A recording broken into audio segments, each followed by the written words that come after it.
విజయవాడలో తల్లి బిడ్డ ఎక్స్ప్రెస్ ఎంప్లాయీస్ భారీ ధర్నాకు దిగారు. ధర్నా చౌక్ కు పెద్ద ఎత్తున తల్లి బిడ్డ ఎక్స్ప్రెస్ ఎంప్లాయీస్ తరలి వచ్చారు. రాష్ట్ర వ్యాప్తంగా ఉన్న 500 మంది తల్లి బిడ్డ ఉద్యోగులు ఈ ధర్నాలో పార్టిసిపేట్ చేస్తున్నారు. వీరికి 2 నెలల నుంచి జీతాలు బకాయిలు పెట్టింది కూటమి ప్రభుత్వం. కనీస వేతనాన్ని అమలు చేయాలని, ఆరోగ్య బీమా, ఎక్స్ప్రెస్ ఇన్సూరెన్స్ ను అమలు చేయాలని, తల్లి బిడ్డ ఎక్స్ప్రెస్ ని ప్రభుత్వమే నిర్వహించాలని వారు డిమాండ్ చేస్తున్నారు.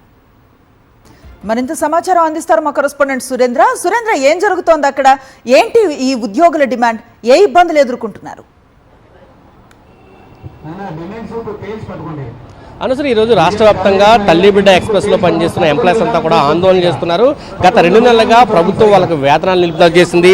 ఇచ్చేది అత్యంత తక్కువైతే ఆ తక్కువ కూడా 2 నెలలని బకాయిలు పెట్టారు. దాంతోపాటు గత కొంతకాలంగా కూడా ఉద్యోగ భద్రత కల్పించాలి, కనీస వేతనం ఇవ్వాలంటూ కూడా వీళ్ళంతా ఎంప్లాయీస్ డిమాండ్ చేస్తున్నారు. ఆ డిమాండ్స్ తోటి ఈరోజు రాష్ట్ర వ్యాప్తంగా ఉన్న 500 మంది కూడా విజయవాడ చేరుకొని ఆందోళన నిర్వహిస్తున్న పరిస్థితి కనిపిస్తుంది. ప్రతి ఒక్కరి చేతులు కూడా మన ప్లకార్డులు చూస్తున్నాము. ఉద్యోగ భద్రత కల్పించాలి, విధులను తొలగించడం తక్షణ విధుల్లోకి తీసుకోవాలి, అదేవిధంగా హెచ్ఆర్ పాలసీలు అమలు చేయాలి, ప్రభుత్వమే ఆ తల్లి బిడ్డ ఎక్స్ప్రెస్ నిర్వహించాలంటూ కూడా వాళ్ళు డిమాండ్ చేస్తున్న పరిస్థితి కనిపిస్తుంది. మనతో పాటు ఆ సంఘానికి సంబంధించిన నేతలు కూడా ఉన్నారు, వాళ్ళతో కూడా మాట్లాడుతున్నారు. సార్, ఏంటి ప్రధాన డిమాండ్స్ ఏంటి? ప్రభుత్వం ఏం చెప్తుంది? గత 11 సంవత్సరాలుగా తల్లి బిడ్డ ఎక్స్ప్రెస్ సేవల్లో ఉద్యోగులు పనిచేస్తూ ఉన్నారు. రాష్ట్ర వ్యాప్తంగా రాష్ట్రంలోనే అత్యంత తక్కువ వేతనాలు ఇస్తున్నది వీళ్ళకే. నెలకి 8,500 రూపాయల లోపే. ఇది చాలా అన్యాయం. ఇవాళ విధానాలు, ప్రభుత్వాలు అవలంబిస్తున్న విధానాల వల్ల ధరలు విపరీతంగా పెరుగుతున్నాయి.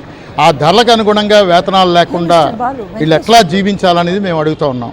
ఇప్పుడు కొత్త ఏజెన్సీకి మారుస్తున్నారన్న వార్తలు వస్తున్నాయి. వీళ్ళందరినీ కూడా కొనసాగించడంతో పాటుగా కనీస వేతనాలు అమలు చేయాలి. అలాగే రాష్ట్ర ప్రభుత్వ శాఖల్లో అమలవుతున్న విధానాలు, కాంట్రాక్ట్ ఉద్యోగులకు అమలవుతున్న విధానాలు, మినిమం టైం స్కేలు వీళ్ళకు కూడా వర్తింపజేయాలని చెప్పి కోరుతున్నాం. పిఎఫ్, ఈఎస్ఐ అమలు చేయాలి, లీవులు అమలు చేయాలి. ఈ విధులు నిర్వహించాలంటే వీళ్ళ డిజిగ్నేషన్ మాత్రం ఘనంగా ఇచ్చారు తల్లి బిడ్డ ఎక్స్ప్రెస్లో. వీళ్ళందరూ కూడా క్యాప్టెన్లు. కానీ జీతం 8,800కి ఈ దేశంలో ఏ క్యాప్టెన్ పనిచేస్తున్నాడో చెప్పండి. కాబట్టి వీళ్ళ వేతనాలు సక్రమంగా ఇవ్వడంతో పాటుగా వీళ్ళు కేవలం వెహికల్ డ్రైవింగ్ ఒకటే కాదు, వీళ్ళు అనేక ట్యాబుల వర్క్ కూడా వీళ్ళే చేస్తున్నారు. డ్రైవర్లు, డిఈఓ జాబ్ కూడా వీళ్ళే చేస్తున్నారు. కానీ వేతనాలు తక్కువ. బట్ ఆ విధులు నిర్వహించడానికి అవసరమైన ట్యాబులు కానీ, రీఛార్జ్ కానీ ఇదేది కూడా ఇవ్వని పరిస్థితి వాళ్ళకి అనిపిస్తుంది. అలాగే రాష్ట్ర ప్రభుత్వం హై రిస్క్ ఎనిమిక్ గర్భవతులు ఎవరైతే ఉన్నారో వాళ్ళని హాస్పిటల్కి తరలించగలడానికి అదనంగా కూడా డబ్బులు ఇస్తున్నారు. ప్రతి కేసుకి 2,000 రూపాయలు ఇస్తున్నారు. కానీ ఈ డ్రైవర్లు మాత్రం గత 11 ఏళ్లుగా ఎటువంటి ఇంక్రిమెంట్లు లేకుండా, ఎటువంటి వేతన పెంపు లేకుండా, ఒక రకంగా చెప్పాలంటే బాండెడ్ లేబర్ కింద రాష్ట్ర ప్రభుత్వం పనిచేయించుకుంటోంది. ఇప్పటికైనా వీళ్ళందరికీ కూడా ఇతర ఉద్యోగులతో సమానంగా వేతనాలు ఇవ్వాలి, పిఎఫ్, ఈఎస్ఐ అమలు చేయాలి, డ్యూటీకి నిర్వహించడానికి అవసరమైన ట్యాబ్లు, రీఛార్జీలు ఇవ్వాలి, 8 గంటల పని విధానాన్ని అమలు చేయాలి.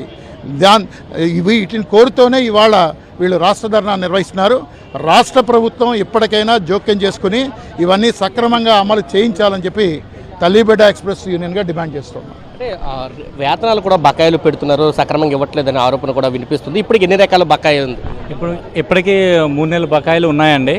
మా కంపెనీని అడిగితే మాత్రం మనకు రాష్ట్ర ప్రభుత్వం మాకు ఫండ్ ఇవ్వలేదు అనకేసి ఇది రేపు ఎల్లుండి అనకేసి కాలాపైన చేస్తుందే తప్ప కంపెనీ కూడా మాకు ఎవరే కూడా కంపెనీ కానీ ఒక రాష్ట్ర ప్రభుత్వం కానీ మాకు న్యాయం అయితే చేయట్లేదు. ఇప్పుడుండే కూటమి ప్రభుత్వం కూడా సీఎం గారికి, నారా లోకేష్ సార్కి, తర్వాత ఆరోగ్య శాఖ మంత్రికి మన సత్యకుమార్ సార్కి, ప్రిన్సిపల్ సెక్రటరీకి, కమిషనర్ గారికి పలుమార్లు ఒక్కొక్కరికి 4-5 సార్లు మేము లెటర్లు ఇవ్వడం జరిగింది. దీని గురించి ఎవరికి మాకు అసలు స్పష్టమైన హామీ కూడా ఇంతవరకు ఇవ్వలేదండి.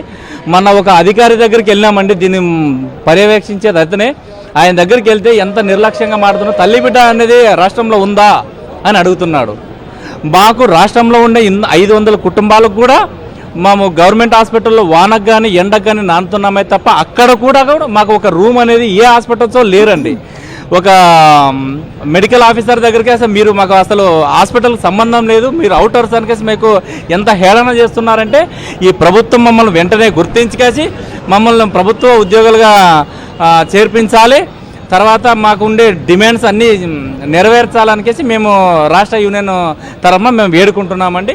ఇది చెప్తున్నారు. ఖచ్చితంగా ప్రభుత్వం వాళ్ళందరినీ కూడా రాష్ట్ర ఉద్యోగాలు గుర్తించాలి. ఇప్పటికే అతి తక్కువ వేతనంతో పనిచేస్తున్నారు. 3 నెలలు బకాయిలు ఉంది. అధికారులను కలిస్తే తల్లి బిడ్డ ఎక్స్ప్రెస్ ఉందా అంటూ హేళనగా మాట్లాడుతున్న పరిస్థితి రాష్ట్రంలో కనిపిస్తుంది. ఖచ్చితంగా ఇది అన్నింటికి స్పష్టి పలకాలి, తమకు ఉద్యోగ భద్రత కల్పించిన పాటు కనీస వేతనాలు అమలు చేయాలంటూ వాళ్ళు డిమాండ్ చేస్తున్న పరిస్థితి మనకు కనిపిస్తుందని చెప్పాలని శ్రీ.